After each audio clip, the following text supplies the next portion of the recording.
Good afternoon, Miss Elaine Jackson. You are the last one today, and I did it on purpose because I know that there was something coming on. I don't know what, but I'm happy that you have all the time. I'm here for you. We are all here for you to listen to you. So I will not speak too long. I will let you introduce yourself and feel free, feel comfortable. It is your stage, and see you in few.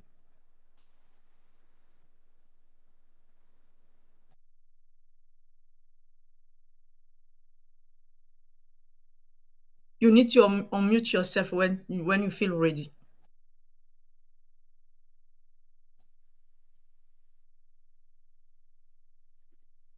Hello, everyone. Thank you so much for staying for the whole conference. Oh, to the last person, I'm not the best, but I'm one of the many great experts that were here today.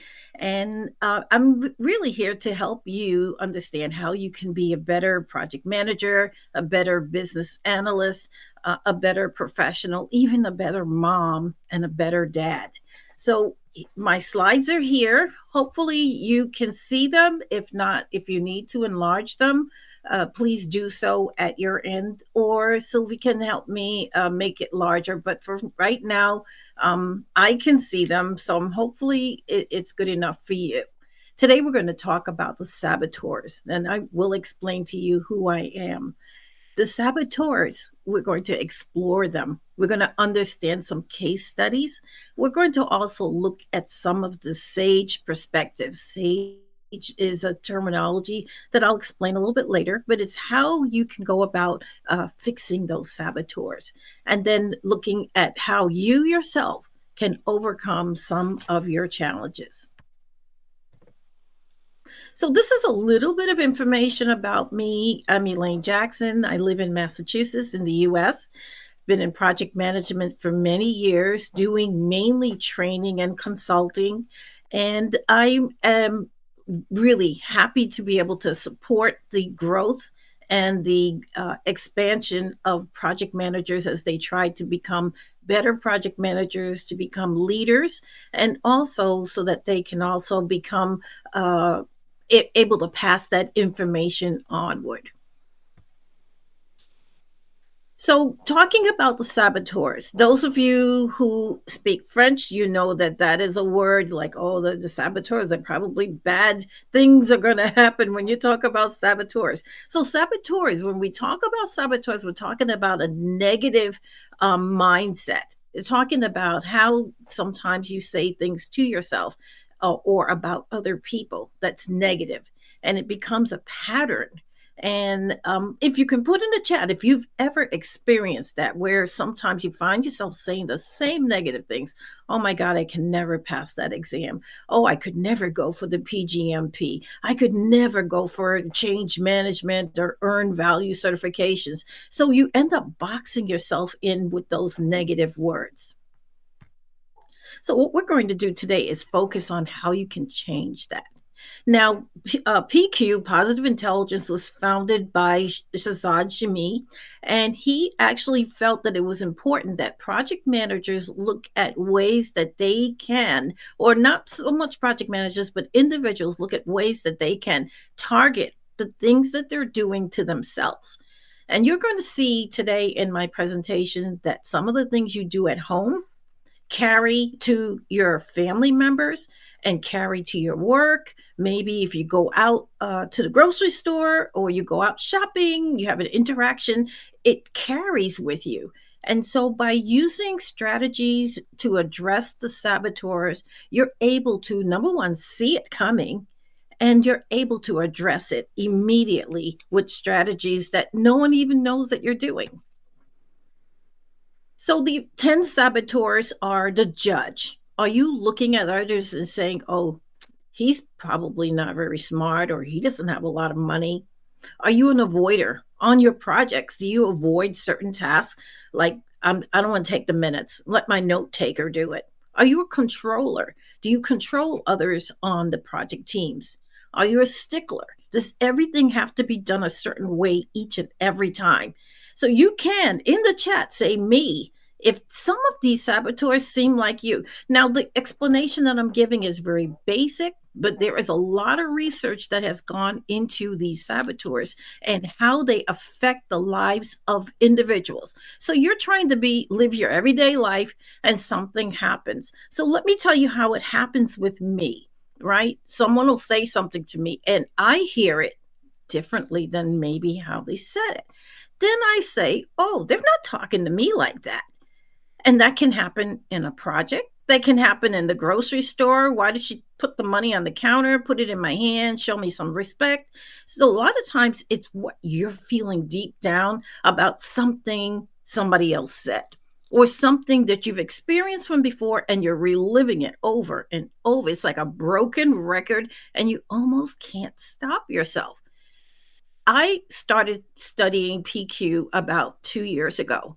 And what has happened when I used to sometimes, if a situation triggered me, immediately I'd go into my little cycle, right? Oh my God, who do they think they are? Now, because I've been working on PQ, working on those on the sage responses, working at recognizing them, when something happens, it's almost like I move to the side. Yeah, they're not talking to me. That wasn't meant for me. And you can do that too. Sometimes you're like, I really want to fight. Now, some of you may know I'm a martial artist. We love the fight, but everything is not about the battle. It's not about the fight. It's not about the hit. Sometimes you can just let people have their day of saying what they want to say. Doesn't even matter. But if you want to make everything matter, you're going to be very frustrated and very angry. Are you a pleaser? Do you try to please everybody? You want to make everybody happy. And if everybody's happy, guess who's not happy? You. And with you not being happy, you then start to bring that back from work into the home, to your dog, to your cat, to even to your little fish that you normally would go to the bowl and wave at them. Now you're angry. So these are all the saboteurs, and there's a lot of information, way more than what I can cover here today, but I'm going to give you an opportunity to get access to this information. So in the chat, put which saboteurs you think are good. Just quickly, just put, if somebody can just put in the chat, which you think it's good to be a judge? Do you think it's good to be hyper rational, hyper achiever? Do you think it's good to be maybe restless? How about hyper vigilant? Anybody? So I know all that today I've been engaging and talking and chatting. You can do that for me too. All right. So contribute to the conversation. I don't see any chat in here, but I'm going to move along because I don't want to get kicked off or have a hook come and pull me off the stage.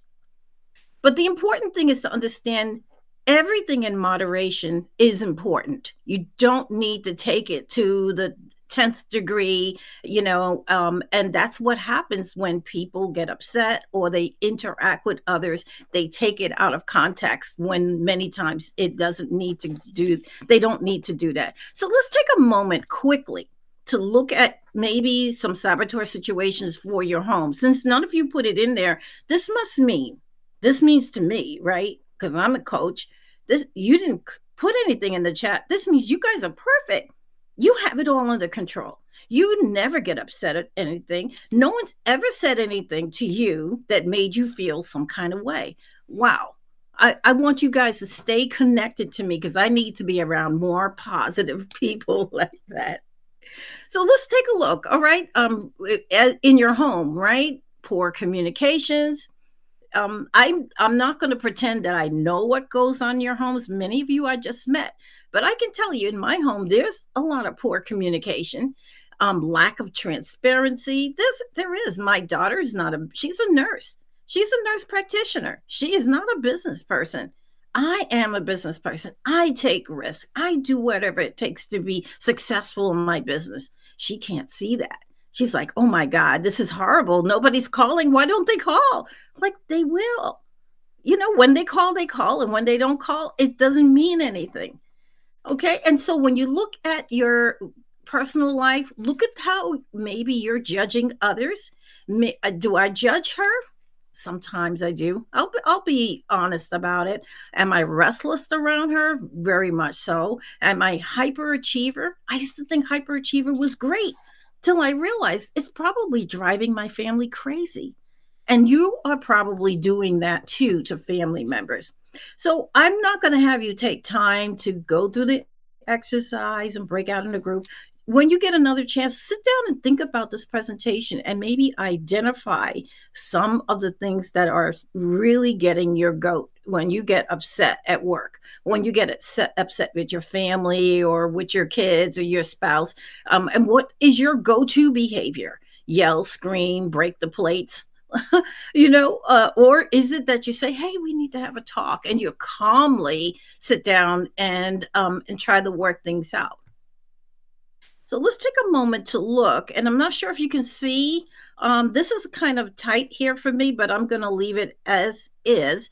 And I identified some of the saboteurs, like the judge, criticizing yourself and others, being an avoider, okay, ignoring certain problems. So in the bottom half where it says impact, looking at the impact that it can have on your life and the impact it can have on others. Okay, being a controller. You may think, well, that's a good being a controller, but being a controller sometimes can mean that you're trying to force your will on others. So I'm going to slip past here and go to the next slide because I think there's a lot of great information. Now, this slide for me is triggering. Can anybody think of what's triggering? Okay, I can take some questions a little bit later if that's okay. I'm going to try to leave 5 minutes left at the end. Can anybody see what's triggering in this picture? Anybody? For me, I went to all women's high school, all women's college. Then I joined the Eastern Star, which is part of the Masons, again, all women. There is too many women in this picture for me. When you're in a group, I feel you need to have the interaction of women and men. There is something about men and their testosterone that when you're around a powerful man, the energy that comes into the room is great. But if you have a room of only women, for me, that's like, oh God, this is too much. And there's something else triggering. Do you see some women not even paying attention to the speaker? Some of the women are raising their hand, paying attention, and others are turning the back and looking back at their friends and waving at their friends. For me, that's triggering. It's like, pay attention, sit up front. Especially when you're up front, pay attention and be engaged in that way. So let's look at some of the saboteurs that interrupt behaviors for business analysts.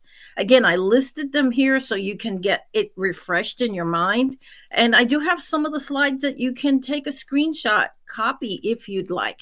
I use ChatGPT and I also use some of the other AI tools to help build out my presentation because I wanted to make sure it was really robust for you guys.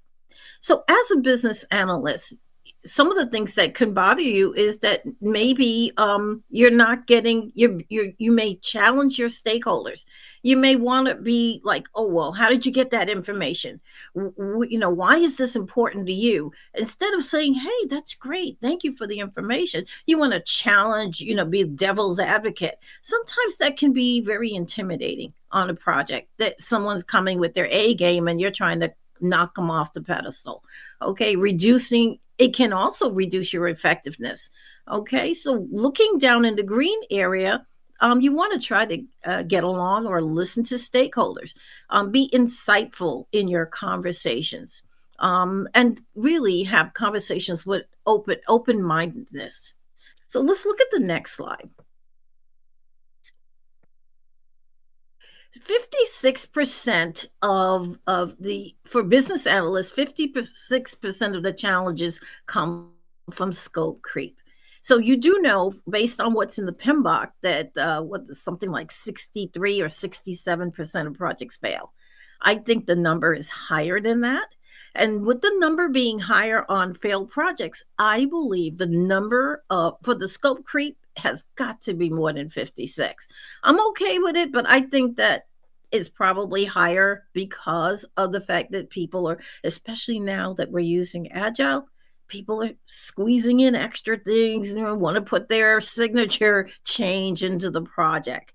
And I think that's something that really needs to be looked at, is to why are we adding additional changes when good enough, I always say this term, good enough beats best in class. Stakeholder management, there's a challenge of how are you communicating and engaging with your stakeholders. Change requirements, data quality issues. Always looking at where are the problems in your project. Now, as a business analyst, you guys would know there's probably many more areas where there are problems and issues, and probably way more than we can talk about here. But it's important that you have that at top of mind so that when you start a new project, that you bring that to the forefront. Hey guys, this is how the project is going to go, and this is what we're not going to do. This is what we're going to do. This is not what we're going to do. And you also lay out the rules so that you can keep the team knowing what you're going to stand for and what you're not going to stand for. Looking at the saboteurs, are they hyper vigilant in the business analyst field? Are they sticklers? Are they hyper rational or avoiders? Now, the important thing here is to realize is that you can be these different things at different times. You could be having your best month ever, and then something happens and now you turn around, you're angry as hell. Now you're no longer compliant, you're no longer feeling your best day. You just feel like having a fight or an argument with someone. So just knowing that you have these weak points. You guys are not putting it in the chat. I'm really very open. You guys have seen me on LinkedIn. There's nothing that I won't bring up and talk about. And it's not like I'm talking about someone. I'm bringing up the topics that need attention and need to be aired out so that project managers don't have to sit there and feel stuck. So let's look at some of the analytical tools, right? So there's something called smudging, when you burn incense in your house to clear your house. So when you look at having saboteurs in your home, many times you may want to clear the air. You may want to do a house cleaning with chemicals or open the windows, whatever it takes to actually get the air and get the mood changing. As a business analyst, maybe, and you should know these tools. I know you know them. The RACI chart, right? The why techniques, the SWOT analysis. These tools are important that you employ them so that you can, number one, get more clarity and more transparency in what you're doing on your projects, or how you're engaging with individuals, or even how you're engaging with senior management and with the customer. As a project manager, I threw some of the tools in here, like the Kanban board, looking at the fishbone diagram. These tools are pretty much a burn down chart, burn up chart, using information radiators, even using Tableau, which is a training that I took about 2 years ago that I thought was powerful. And if you don't know about it, I can connect you to someone that can give you a free class. So let's look at some logical steps that we can take. The first thing you want to do is identify your saboteurs. Okay, so I'm working in partnership with another coach. She's a PQ coach, and we work to support PQ for project managers. There's a lot of organizations that have actually had PQ exercises brought in-house, and they use that as a way of level setting behaviors, flushing out the problems within the team. Instead of getting rid of team members and then turning around and getting new members on the team, you can turn around and say, hey guys, why don't we try to work together? And that's better than just trying to get rid of team members and get in new people. It's like trying to get a new husband each time they don't work out. You go and get rid of that one and get another one. It might be better to see, we all have flaws. Let's try to work it out. Let's look. The next step would be to recognize the saboteurs. So you do this assessment, then you identify the saboteurs, and then you turn around, and then what you're doing is you're understanding the impact that it's having on you, on your family, on your team. different stakeholders throughout your life. This is some of the contact. This website here, you can take a screenshot and capture that. Also, the email for Anne Marie Harry, who's one of my business partners. She will be doing the assessment. It's a fun opportunity to bring out the things that are bothering you, and the exercises that we do are phenomenal. So again, it all starts with taking the assessment. The sage perspective. The sage is your response to what happens when you interact and you have one of the saboteurs. The saboteur can be anything. Sometimes it can be pretty bad. You get, if especially if you're not aware that it's happening. How many can just somebody say yes in the chat? Have you ever had a situation where it just for no reason it just you got angry and you're like, where did that come from? My God, I was out of control. And I said, yeah, it just comes from nowhere. But what you need to do is it's not coming from nowhere. It's been coming all the way and you ignored it, all the signals, you ignored it until it was right in your face, slammed you against the wall, and you're like, wow, how did that happen? So, as someone learning PQ, you're going to see the signals in advance. And then you're going to do some techniques to level set your mood. And when it happens, you're just going to move to the side and it's not going to bother you. It's weird because as a martial artist, we want to fight. We want to fight, but I have now decided no, I'm not going to pick every fight. I'm just going to let some of those things go. So some of the sage responses will be related to showing empathy or exploring or how do you activate the information, okay, or how are you navigating. There's a lot of different other tools that we talk about, and there are some strategies, and I don't want to spend a lot of time on this, but I want to make sure that at least this is out there.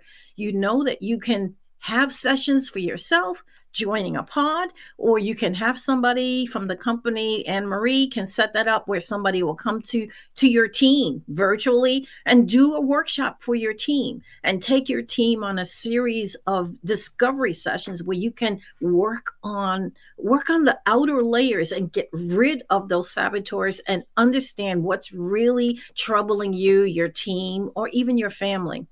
So the important is also data visualizations. We talked about that using Tableau or Power BI, your daily habits, any routine. So the PQ, the SAGE responses are things that you do on a regular basis. It becomes a lifestyle, which is wonderful because then now every time something happens, you just go into your little routine and it's all a-okay. Now, I'm not going to say it works 100% all the time because sometimes people want to set you up. So you need to be aware. So my gift to you today is the golden ticket, right? A ticket for you to get your saboteur assessment done and for you to have a 1 hour discovery session where you can just sort of pick one or two of the saboteurs and work on it and see how you feel. This lifting of your spirit that happens and you start to feel much, much, much better. So I just want to close this out. I'm Elaine Jackson here in Massachusetts. I do tons of training to help people in public speaking, sustainability, AI. Got this new AI tool that I'm working on, and I want to make sure you guys get access to it also. So let me know if you'd like for me to put your name on the list to get 30 days access to a tool called Crulo. And the owners will give you access where it actually helps you walk you through a project to make sure you haven't forgotten anything.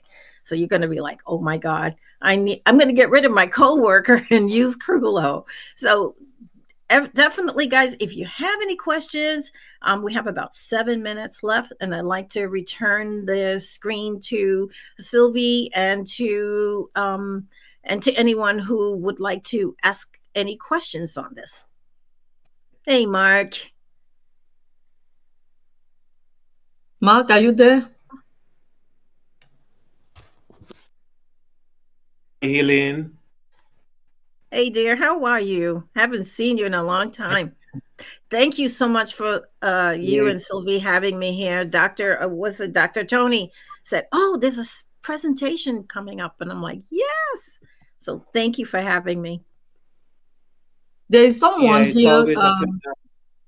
I'm sorry, Mark. There's someone here called Upa Laka who will want to receive that, and I let him know that he will follow you, okay, on Yes. LinkedIn, and then just to let you know that he's Okay. interested in.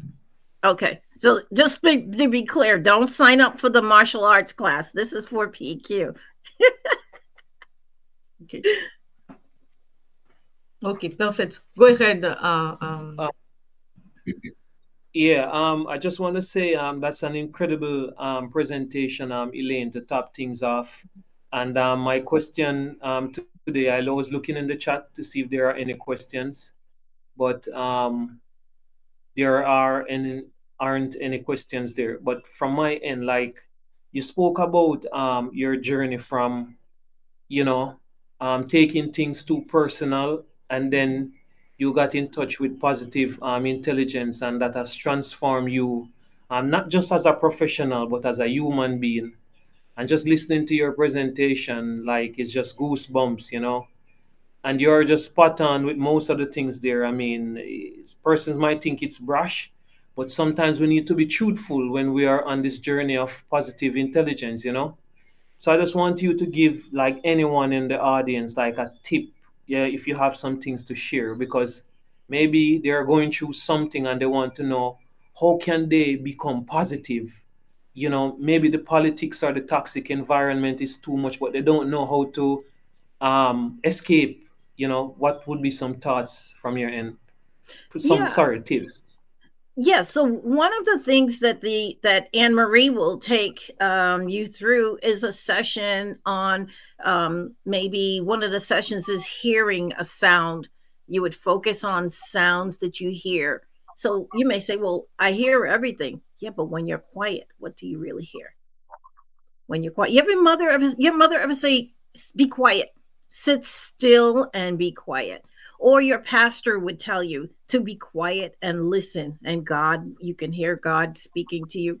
The point is that when you calm your spirit, there are certain things that you can hear, so you get in touch with senses that you normally wouldn't hear.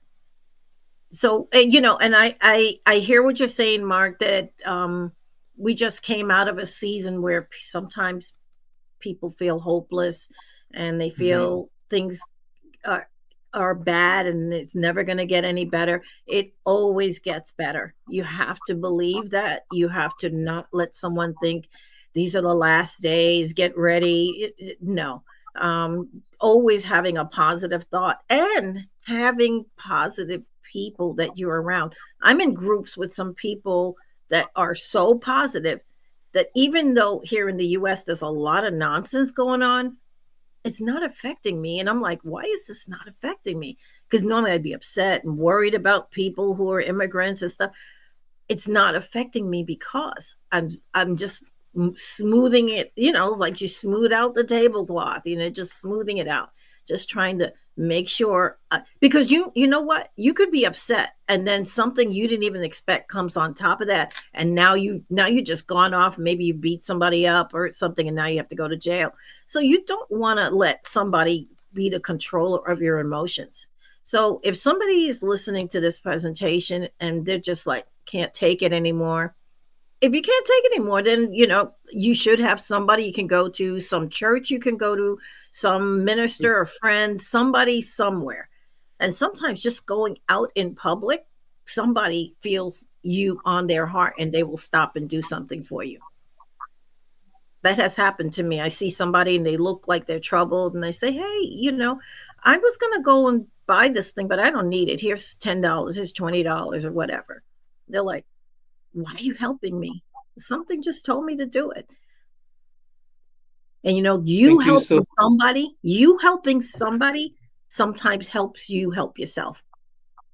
You go and be nice to somebody, and all of a sudden you're feeling like, "Hey, my life's not that bad as after all." I hope that answered your question, Mark. I can sense there's something else around that question, but hopefully if there's somebody that needs to talk, I'm always good for talking and, give you some ideas and stuff like that. I might tell you go beat somebody up, so be careful. No, what I was going to say to that, Elaine, was that I'm gonna start my research on my martial arts class. Because of me? Yeah, Excuse. definitely. Yeah, because of you, definitely. Wow, that's Yeah. awesome. Well, I will have to come to Jamaica and test you out, man. Ooh, wow. Yeah. Okay. Great. Thank you so much, Mark. Thank you, Elaine. Thank you, everyone. It's been Thanks, Thank you so everybody. much. a long day, but we made it. This is the second Yes. edition of Global Business Analysis. And I can't say thank you enough to all of you, actually. This is once more the second edition, and I'm amazed because I didn't really know. The first time I was thinking about it for so long, maybe probably more than 5 years before jumping in. Before jumping in. And the first time I was like, let's be impulsive, like just do it, go ahead, do it, move. And I did it. But today I'm happy. This is the second one, and I know that the third one will be better because we are learning. It is a journey, and just keep in mind that all of you are now part of my family. So I will reach out to you guys anytime I want to without being scolded. And yes, just to say thank you to you and also have your back and, have your support when I want it to. So thank you so much for your presentation. We are going to stop here. We are going to wrap it up with Mark for the closing part, and I will reach out to you, each one of you, surely, to say thank you from the bottom of my heart. So yeah, thank you so much, Mark, and see you in 1 or 2 minutes. Okay.